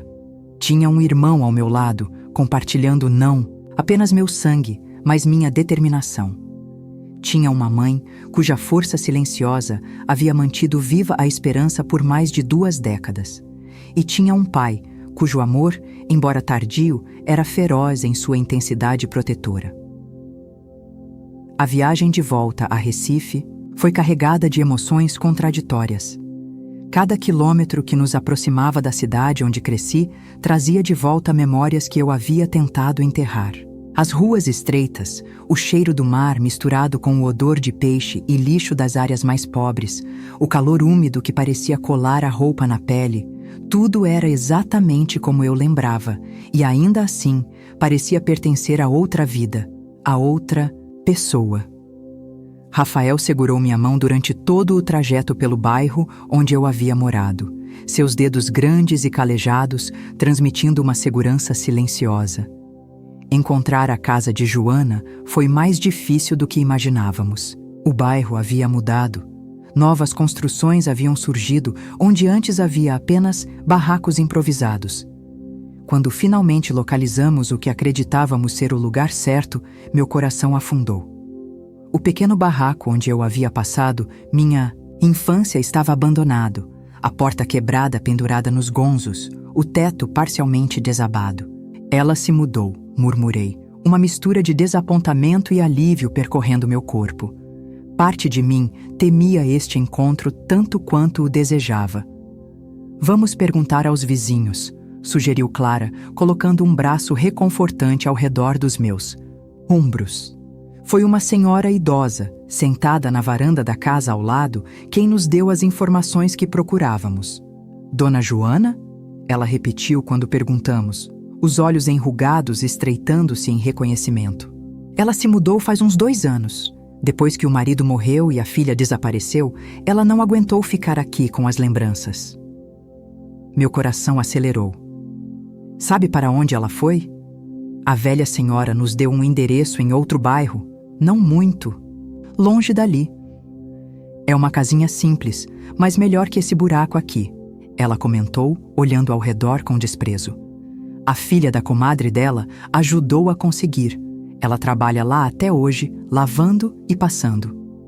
Agradecemos e nos dirigimos ao novo endereço, cada passo aproximando-me do confronto com a mulher que me criou e que eu havia abandonado, mesmo que para escapar de uma situação insuportável.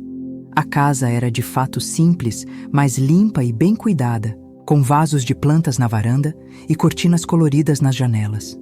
Parei na calçada, subitamente paralisada pelo medo. E se ela me odiasse? E se não me perdoasse por ter partido sem uma palavra? E se a presença de Clara, Rafael e Antônio apenas reforçasse o fato de que eu havia encontrado uma nova família para substituí-la? Rafael percebeu minha hesitação e apertou meu ombro gentilmente.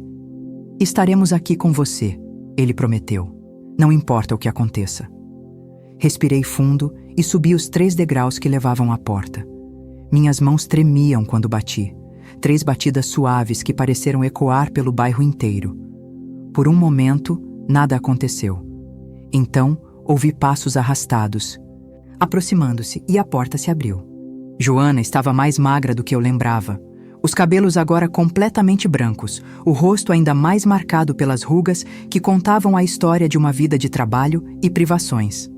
Mas seus olhos, aqueles olhos que haviam me olhado com amor mesmo nos piores momentos, eram os mesmos. Quando me viu, Ela congelou, uma mão subindo lentamente para cobrir a boca, como se tentasse conter um grito. Sofia, ela sussurrou, a voz mal saindo. É você mesmo, minha filha? Não consegui responder. Minha garganta estava fechada pela emoção, as lágrimas já escorrendo livremente pelo meu rosto. Apenas assenti, tentando sorrir através do choro. Joana deu um passo à frente, suas mãos trêmulas tocando meu rosto, como se para confirmar que eu era real, não uma aparição ou um sonho. Você voltou, ela murmurou, a voz embargada. Depois de todo esse tempo, você voltou para mim. E então, ela me abraçou, com tanta força que quase tirou meu fôlego, seu corpo pequeno sacudindo com soluços que pareciam vir das profundezas de sua alma. Quando finalmente nos separamos, seus olhos registraram as pessoas que esperavam pacientemente, atrás de mim. Clara, Rafael e Antônio, uma família que ela não conhecia, uma parte da minha vida que nunca havia compartilhado com ela. Vi a confusão em seu olhar, o início de uma dor que eu não queria causar. Mãe, disse, suavemente, usando a palavra que sempre tinha sido dela, há tanto que preciso te contar. Ela assentiu, secando as lágrimas com o avental que usava, e nos convidou para entrar com uma hospitalidade que transcendia nossa aparente condição de estranhos. A casa era pequena, mas impecavelmente limpa e organizada. Fotos emolduradas decoravam as paredes. A maioria de mim, desde bebê até adolescente, momentos congelados no tempo que capturavam uma vida que parecia ter acontecido com outra pessoa. Sentamos na sala modesta, um silêncio desconfortável pairando no ar, enquanto Joana preparava café na cozinha anexa. Quando ela voltou, carregando uma bandeja com xícaras e um bolo simples, seus olhos continuavam pulando de mim para meus acompanhantes, as perguntas não feitas evidentes em cada olhar. Mãe, comecei novamente, reunindo coragem para o que precisava dizer. Estas pessoas são minha família biológica.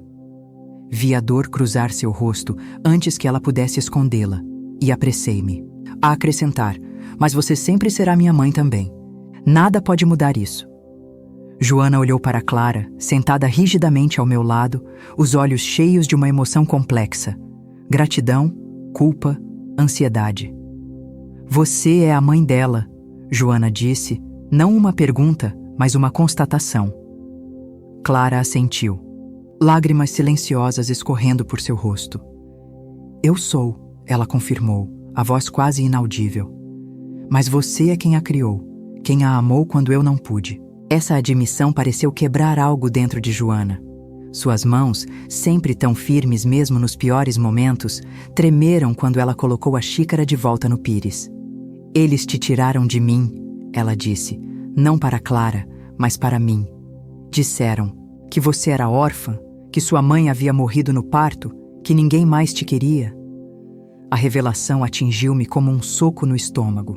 Todo esse tempo, acreditei que Joana era minha mãe biológica, que eu sempre soube de onde vinha. Descobrir que mesmo essa certeza era uma mentira, que mais uma camada de falsidade havia sido adicionada à minha história, era quase demais para processar. Quem? Perguntei, a voz trêmula. Quem me trouxe para você? Um homem, Joana respondeu, os olhos distantes como se revisitasse uma memória antiga. Bem vestido, falava como gente rica. Disse que trabalhava para uma família importante que queria se livrar de um problema. Ela olhou para Rafael, notando pela primeira vez sua pele escura, tão parecida com a minha. Disse que ninguém podia saber, que era melhor para todos se eu fingisse que você era minha. Olhei para Clara e Rafael, vendo a compreensão dolorosa em seus rostos. O coronel Mendonça não havia apenas nos separado. Ele havia tecido uma teia de mentiras tão complexa que garantiria que nunca nos encontrássemos, que nunca soubéssemos a verdade sobre nossas origens. Ele me pagou, Joana continuou, a vergonha evidente em sua voz. Não muito, mas o suficiente para começar. Eu não podia ter filhos, você sabe. Augusto me culpava por isso. Quando apareceu a chance de ter uma criança, mesmo dessa maneira, você? Não precisa se explicar. interrompi, segurando suas mãos entre as minhas. Sei que você me amou o melhor que pôde. E era verdade. Apesar de todas as dificuldades, apesar da presença violenta de Augusto, Joana sempre havia sido um porto seguro, uma fonte de amor incondicional em um mundo que parecia determinado a me destruir. Mas por que nunca me contou que fui adotada? Perguntei, a dúvida que pairava em minha mente desde sua revelação. Joana abaixou a cabeça, evitando meu olhar. No início, você era muito pequena para entender. Depois eu fiquei com medo. Medo que você quisesse procurar sua verdadeira família. Medo que me deixasse.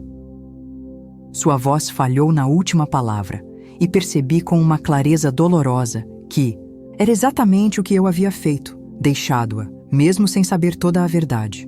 A culpa apertou meu peito como um torniquete. Me desculpe, sussurrei. Desculpe por ter partido daquele jeito. Ela negou com a cabeça, lágrimas caindo silenciosamente. Você não tinha escolha. Sei como Augusto te tratava. Sei que falhei em te proteger dele. Foi Clara quem se manifestou então, levantando-se e se aproximando de Joana com passos hesitantes. Obrigada, ela disse simplesmente, ajoelhando-se na frente da mulher que havia criado sua filha. Obrigada por amá-la quando não pude. Por mantê-la viva quando eu nem sabia onde ela estava. Algo se transformou no rosto de Joana. Uma aceitação, relutante, um reconhecimento de uma verdade maior que suas próprias inseguranças. Você a procurou? Ela perguntou a Clara, que assentiu veementemente. Cada dia dos últimos 25 anos, Clara confirmou, a intensidade de sua busca evidente em cada palavra. Nunca desisti de encontrá-la, de encontrá-los. Seu olhar vagou para Antônio, que observava a cena com lágrimas não derramadas brilhando em seus olhos. São gêmeos, Joana murmurou, observando a semelhança inegável entre nós. Isso explica... Ela não completou a frase, mas não precisava. Isso explicava tanto.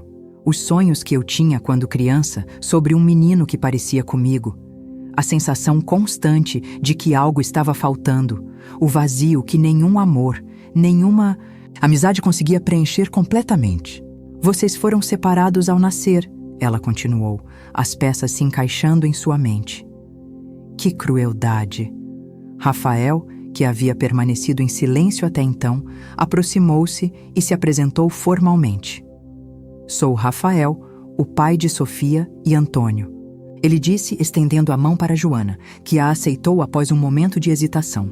Nunca soube que tinha filhos até alguns dias atrás. Se soubesse... Ele não completou, mas o arrependimento em sua voz era palpável. Joana estudou seu rosto por um longo momento. Ela tem seus olhos, disse finalmente, um pequeno sorriso, triste brincando em seus lábios. Sempre me perguntei de quem eram. A tarde avançou enquanto compartilhávamos histórias, preenchendo as lacunas uns para os outros, tecendo juntos os fios separados de nossas vidas, para formar uma tapeçaria complexa, dolorosa, mas também surpreendentemente bela. Joana nos contou sobre minha infância, as primeiras palavras, os primeiros passos, as pequenas alegrias que haviam iluminado, mesmo os dias mais sombrios. Clara compartilhou sua busca incansável, as pistas falsas, as esperanças repetidamente frustradas, a recusa em desistir mesmo quando todos ao seu redor insistiam que era melhor seguir em frente. Quando o sol começou a se pôr, tingindo a pequena sala com uma luz dourada, Joana fez a pergunta que claramente a atormentava desde nossa chegada. Você vai ficar com eles agora? Ela perguntou, a vulnerabilidade crua em sua voz. Vai me deixar de novo? A pergunta pairou, no ar entre nós, pesada com implicações. Olhei para Clara e Rafael, para Antônio, para os rostos da família que o destino havia me devolvido após tantos anos. Então olhei para Joana, a mulher que havia me dado tudo o que podia, mesmo quando isso significava passar fome para que eu pudesse comer. Não preciso escolher, respondi finalmente, as palavras surgindo de um lugar de certeza que eu raramente havia sentido antes. Vocês são todos minha família agora, de maneiras diferentes, mas igualmente importantes. Estendi as mãos, uma para Joana, outra para Clara, criando uma ponte física entre meus dois mundos, meu passado e meu presente. Não vou desaparecer da sua vida novamente, mãe. Prometo. O alívio no rosto de Joana era tão profundo, tão visceral, que me fez perceber plenamente o impacto que minha partida havia tido em sua vida. Para mim, fugir havia sido sobrevivência. Para ela, havia sido a perda de tudo que importava. Nos abraçamos novamente e, desta vez, Clara se juntou a nós, 3 mulheres unidas por uma história compartilhada de perda, separação e, finalmente, reencontro. Rafael e Antônio observavam à distância, respeitando este momento que pertencia apenas a nós. Antes de partirmos, convidamos Joana para vir conosco, para conhecer a casa de Clara, para fazer parte desta nova família estendida que estávamos construindo. Para minha surpresa, ela aceitou, embora com a condição de que seria apenas uma visita. "Esta é minha casa agora", ela explicou, olhando ao redor para o lar modesto, mas digno que havia construído para si mesma. "Conquistei isso sozinha, depois que Augusto morreu. Não estou pronta para deixá-la." Entendi e respeitei sua decisão. Independência era algo que eu também havia lutado para conquistar, e não podia pedir que ela abrisse mão da sua. A segunda parte de nossa missão, desmantelar a Casa das Flores, provou ser mais complexa e perigosa. O amigo advogado de Antônio, um homem chamado Martim, ouviu minha história com uma atenção profissional que ocasionalmente dava lugar a uma raiva mal contida. "O que você está descrevendo é uma operação de tráfico humano", ele explicou, tomando notas detalhadas em um caderno de capa preta. "Infelizmente, muito comum e raramente investigada com o rigor necessário. As vítimas geralmente têm medo de falar, e as autoridades muitas vezes estão envolvidas ou são subornadas para olhar para o outro lado." Sua franqueza era desanimadora, mas sua determinação era inspiradora. "Vamos precisar de mais do que apenas seu testemunho", ele continuou. "Precisamos encontrar outras vítimas dispostas a falar, documentar padrões, reunir evidências concretas. E precisamos encontrar aliados dentro do sistema, policiais, promotores, juízes que não possam ser comprados." Clara ofereceu seu apoio financeiro sem hesitação. "Use o que for necessário", ela disse a Martim. "Esta luta é tão minha quanto de Sofia." Rafael surpreendeu a todos ao revelar conexões que havia feito ao longo dos anos com jornalistas investigativos. "Conheço pessoas que não têm medo de publicar a verdade, não importa quem seja atingido", ele explicou. "A exposição pública pode ser nossa arma mais poderosa." Antônio, com sua mente analítica, começou a mapear a operação com base nas informações que eu fornecia, identificando pontos fracos que poderíamos explorar. Quanto a mim, encontrei forças que não sabia possuir para reviver meu trauma, fornecendo cada detalhe que pudesse ajudar a derrubar aquele império de exploração. Os meses seguintes foram uma montanha-russa de emoções. Houve momentos de avanço, quando encontramos outras sobreviventes dispostas a compartilhar suas histórias, quando identificamos um jovem promotor incorruptível disposto a assumir o caso, quando um jornalista corajoso publicou a primeira de uma série de reportagens expondo a rede de tráfico. Mas também houve recuos dolorosos, ameaças veladas, portas fechadas em nossos rostos, testemunhas que desapareciam misteriosamente na véspera de depoimentos importantes. Miguel nunca foi encontrado. Descobrimos que ele havia desaparecido, pouco depois de me vender, possivelmente eliminado pela própria organização quando se tornou um risco. Madame Carmen, no entanto, foi finalmente presa, junto com vários de seus cúmplices e clientes mais proeminentes. A Casa das Flores foi fechada, suas portas lacradas com fita policial, suas paredes eventualmente demolidas por uma prefeitura ansiosa para apagar qualquer evidência de sua cumplicidade por omissão. Não foi uma vitória completa, sabíamos. Que outras Casas das Flores, continuavam operando em diferentes cidades, que outras meninas continuavam sendo traficadas e exploradas. Mas foi um começo, uma pequena rachadura no muro de silêncio e conivência que protegia esses criminosos há tanto tempo. E para mim, pessoalmente, foi um passo crucial no meu processo de cura. Ao usar minha dor para evitar que outras sofressem o mesmo destino, eu transformava meu trauma em algo significativo, algo maior que apenas minha história individual. Em meio a essa batalha legal e moral, nossa família recém-formada continuava a se fortalecer. Joana acabou aceitando o convite de Clara para morar em uma pequena casa construída especialmente para ela nos fundos da propriedade. Perto o suficiente para ser parte de nossas vidas diárias, mas independente o suficiente para manter sua dignidade e autonomia. As duas mulheres, tão diferentes em suas origens e experiências, desenvolveram uma amizade improvável, baseada no amor compartilhado por mim e no respeito mútuo que transcendia classes sociais e backgrounds culturais. Antônio e eu exploramos nossa conexão de gêmeos com uma mistura de espanto e alegria.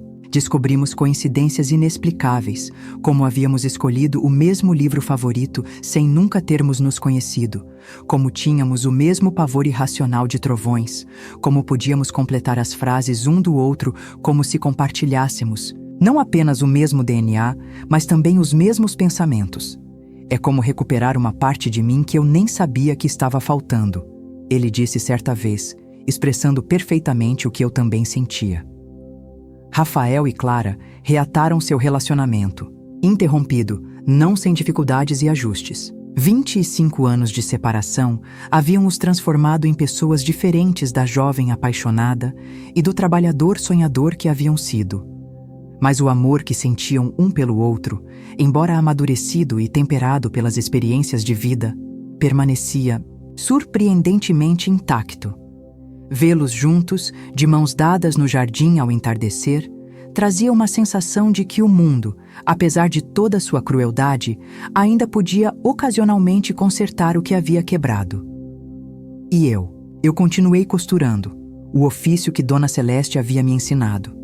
Mas agora, em vez de apenas sobreviver, eu criava, vestidos coloridos que falavam de esperança, blusas bordadas com histórias de resiliência, colchas que uniam retalhos, aparentemente díspares em padrões harmoniosos. Cada ponto era uma afirmação, cada peça terminada uma prova de que mãos que conheceram a dor também podiam criar beleza. Abri uma pequena escola de costura para mulheres em situação de vulnerabilidade. Ex-prostitutas, vítimas de violência doméstica, mães solteiras sem qualificação profissional. Ensinava-lhes não apenas um ofício, mas também o que Dona Celeste havia me ensinado, que ninguém pode tirar de você o que você sabe fazer com suas próprias mãos. Juntas, criávamos não apenas roupas, mas uma rede de apoio, uma irmandade de sobreviventes que recusavam o papel de vítimas. Não vou dizer que tudo se resolveu perfeitamente, que não havia mais pesadelos acordando-me no meio da noite, que a sombra do que vivi na Casa das Flores não me seguia em momentos inesperados. A cura não é uma linha reta, nem um destino final que se alcança de uma vez por todas. É um caminho sinuoso, com recuos e avanços, com dias de força e dias de vulnerabilidade. Mas pela primeira vez em minha vida, eu não caminhava sozinha. Tinha uma família, não perfeita, não convencional, mas minha, ao meu lado a cada passo. Se você está assistindo a este vídeo e se identificou com qualquer parte da minha história, quero que saiba, você também não está sozinho. Há mais de nós do que você imagina. Pessoas que sobreviveram ao impensável, que carregam cicatrizes invisíveis, mas que recusam a se deixar definir apenas por seu sofrimento. Somos mais que nossas feridas. Somos a força que encontramos para continuar, o amor que conseguimos dar, mesmo quando só conhecemos a dor, a luz que insistimos em acender, mesmo nos lugares mais escuros.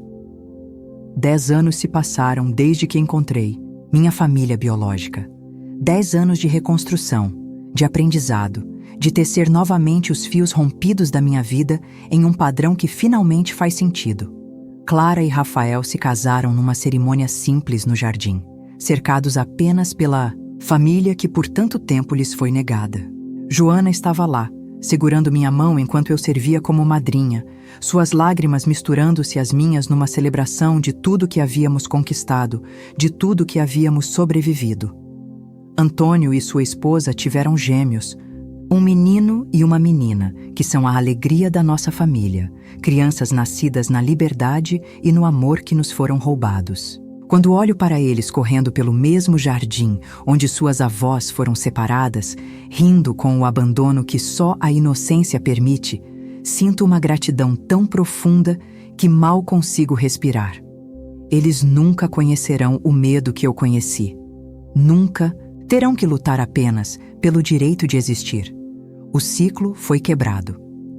Quanto a mim, aprendi que há diferentes tipos de coragem. Há a coragem de fugir quando é necessário, de sobreviver a qualquer custo. Mas há também a coragem de ficar, de construir, de confiar novamente depois da traição, de amar depois do abuso. Encontrei ambas dentro de mim. E também encontrei algo mais, a capacidade de transformar minha dor em propósito, minhas cicatrizes em mapas que podem guiar outras pessoas perdidas nas mesmas sombras que eu um dia habitei.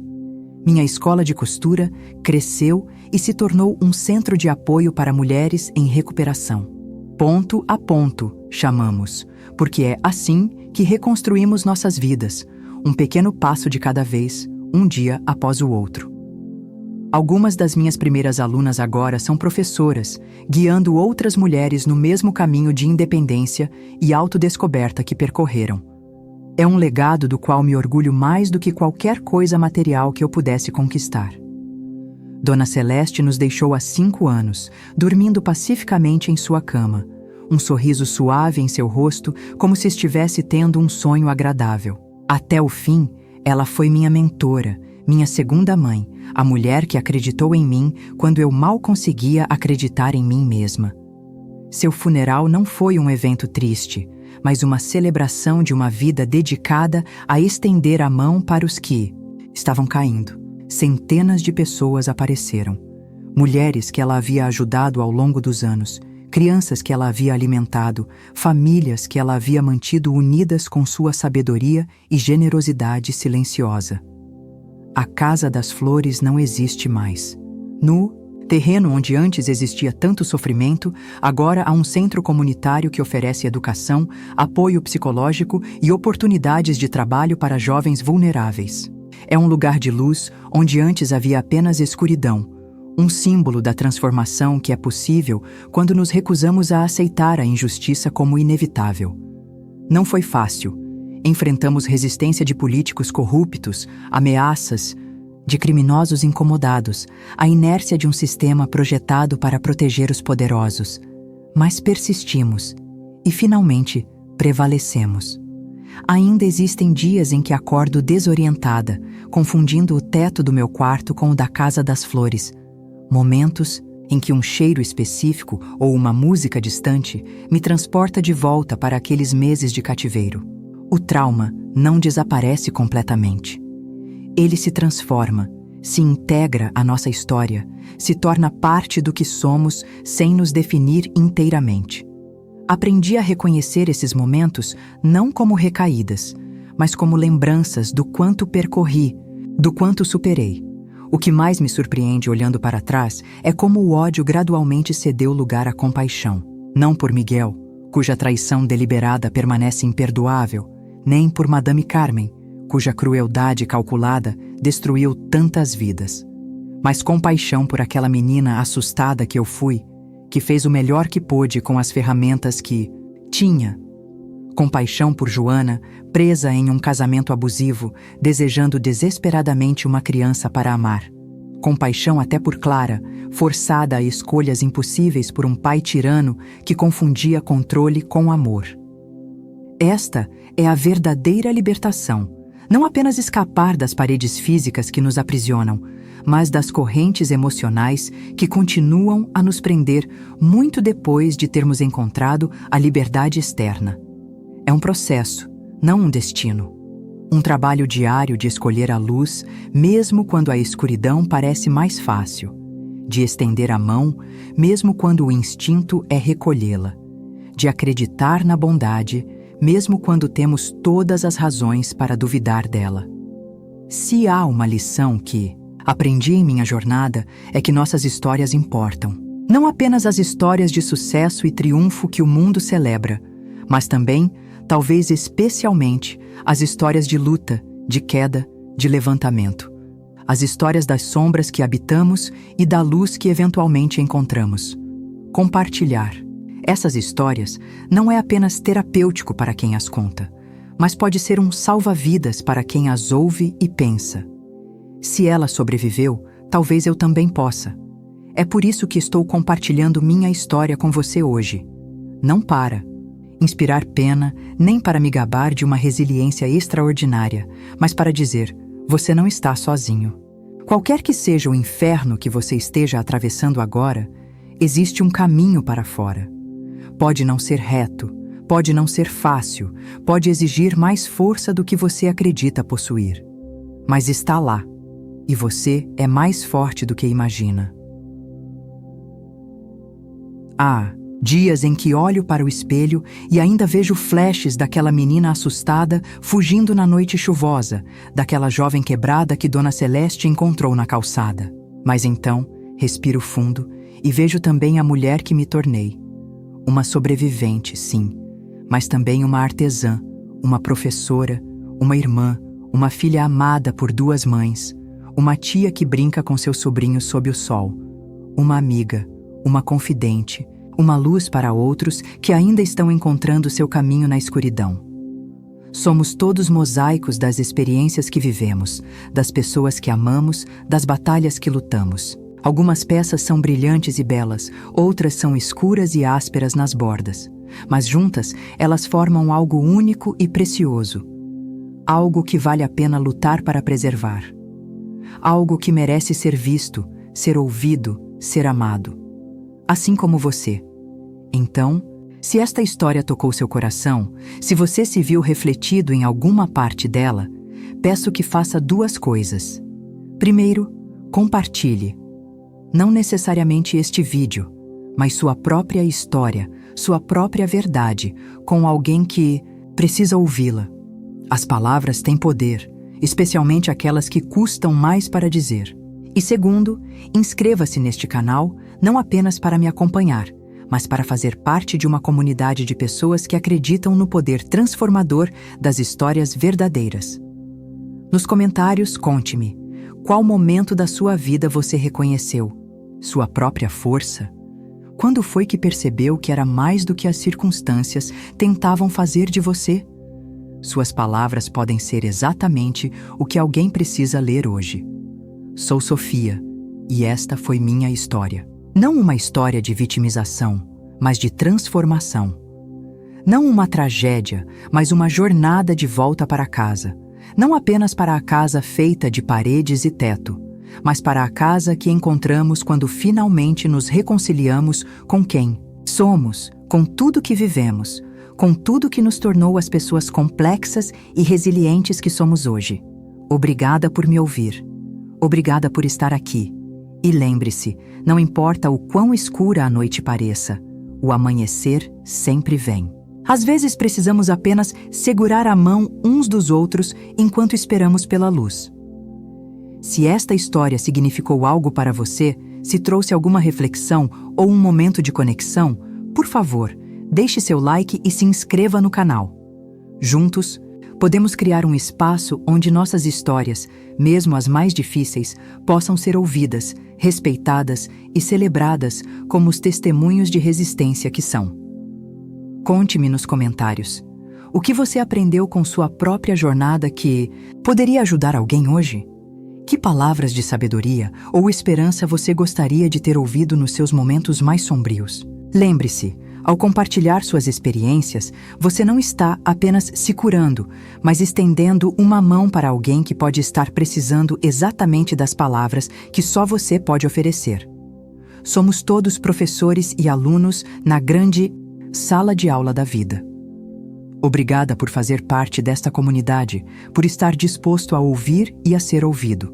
Até o próximo vídeo, onde continuaremos tecendo juntos esta tapeçaria de histórias que nos conectam, nos fortalecem e nos lembram da extraordinária capacidade humana de transformar dor em propósito, escuridão em luz.